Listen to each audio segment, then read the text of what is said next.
നമസ്കാരം. ഇന്ന് ദേശീയ ബാലികാ ദിനം, ജനുവരി 24.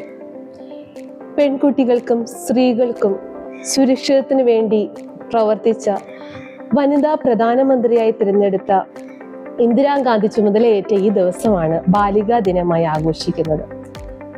സ്ത്രീകൾക്ക് വേണ്ട സുരക്ഷിതത്തിനോടൊപ്പം പോഷകാഹാരവും അവരുടെ ആരോഗ്യവും ജീവിത നിലവാരവും ഒരു രാജ്യത്തിന് തന്നെ മുതൽക്കൂട്ടാണെന്ന് തിരിച്ചറിഞ്ഞുകൊണ്ടാണ് ഈ ദിവസം നമ്മൾ ആചരിക്കുന്നത്.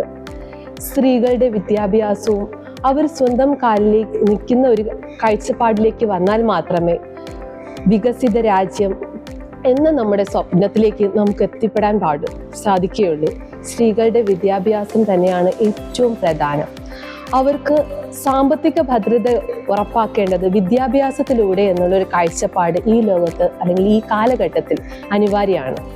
സ്ത്രീ അല്ലെങ്കിൽ ഒരു പെൺകുട്ടിയുടെ ജനനം ഒരു വീട്ടിന് ഭാരമായി കണ്ടിരുന്ന ഒരു കാഴ്ചപ്പാടിൽ നിന്ന് ജീവിതത്തിൻ്റെ പല മേഖലകളിലും സ്ത്രീകൾ ഇന്ന് മുന്നോട്ട് വന്ന് അവരുടേതായ വ്യക്തിത്വവും മൂല്യങ്ങളും നമ്മുടെ ലോകത്തിന് വളർച്ചയ്ക്ക് ഉപയോഗിക്കുന്നൊരു കാലഘട്ടമാണിത്. അതിനാൽ തന്നെ പ്രധാനമായി അവരുടെ ആരോഗ്യം, അവരുടെ പോഷകാഹാരം, ജീവിത നിലവാരം എന്നിവ ഉയർത്തിക്കൊണ്ട് വിദ്യാഭ്യാസത്തിൽ ഊന്നിക്കൊണ്ട് സ്ത്രീകൾ മുന്നോട്ട് വന്നു കഴിഞ്ഞാൽ നമ്മുടെ ലോകം അല്ലെങ്കിൽ നമ്മുടെ ഈ ഭാരതം തന്നെ അടുത്ത വികസിത രീതിയിലേക്ക് വരുമെന്ന് നമുക്ക് ഉറപ്പിക്കാം. അതിനാൽ എല്ലാ പെൺകുട്ടികൾക്കും, അതായത് അഭിമാനത്തോടു കൂടി പറയാം, ഞാനൊരു പെൺകുട്ടിയാണ്.